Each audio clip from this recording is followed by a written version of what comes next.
Hey guys, it's Cassidy. Today we're going to be doing some equilibrium problems. So right now I have three different equations on the board. And what I want you to do is pause the video here and I want you to come up with the equilibrium expression. So I want you to say K equals blank over blank. So I'm going to let you pause it here and try and do that on your own. Okay, so if you're stuck at all, I want you to remember what our K equation is. So our K equation is our products over reactants.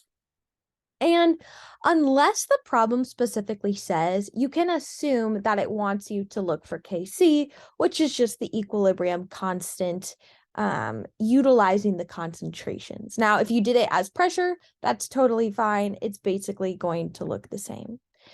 Okay, so I'm going to show the answers now. So if you still want a little more time, keep pausing it. Okay, so here's the answer to A. So remember, it's our products over reactants. And when we do this, our products look like this, and they're raised to the coefficient that's in front of them.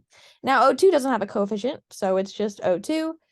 CO is squared, and then carbon dioxide is also squared. So there's that one. For B, there is the answer to that one.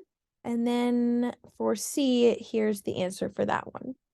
So C is just really trying to get you to understand where the coefficients go. There's kind of a lot of numbers everywhere. But remember, products over reactants, put the coefficient as the exponent and you should be good to go. Okay, next thing that we're going to be doing is we're going to be utilizing this equation that I talked about in the last video. So it's the relationship between the equilibrium constant for pressure and concentration. The R value that we're going to use is 0.08206, and our temperature value is going to be in Kelvin. Now, I gave it to you in Celsius in this problem, but remember, if we look at our units right here, it is in Kelvin. So we're going to want to convert that.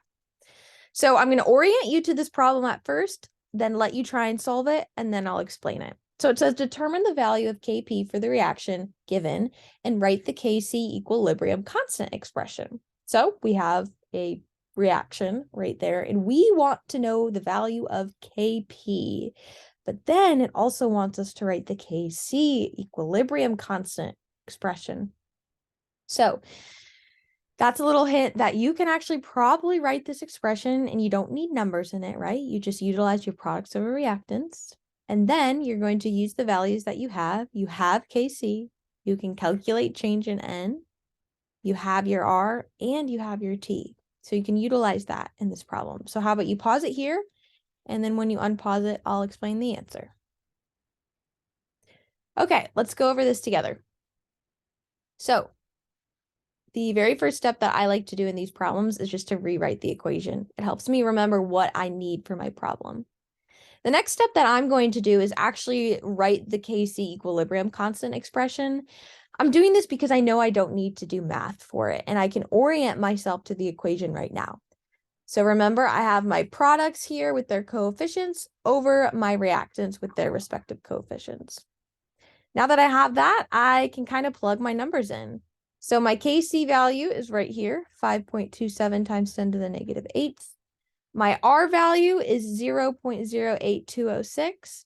I'm multiplying it by Kelvin. So I guess I actually didn't write what that is, but to get something in Kelvin, you just take the Celsius value and you add 273 to that. So that would be 973. And then for my change in N, I'm doing the moles of my products, which is 5, because we have a 4 here and a invisible 1, minus 3. There's a 2 here, and then an invisible 1. So that would be my change in N. When I calculate all of this, I would get 3.36 times 10 to the negative 4, and that's going to be your final answer.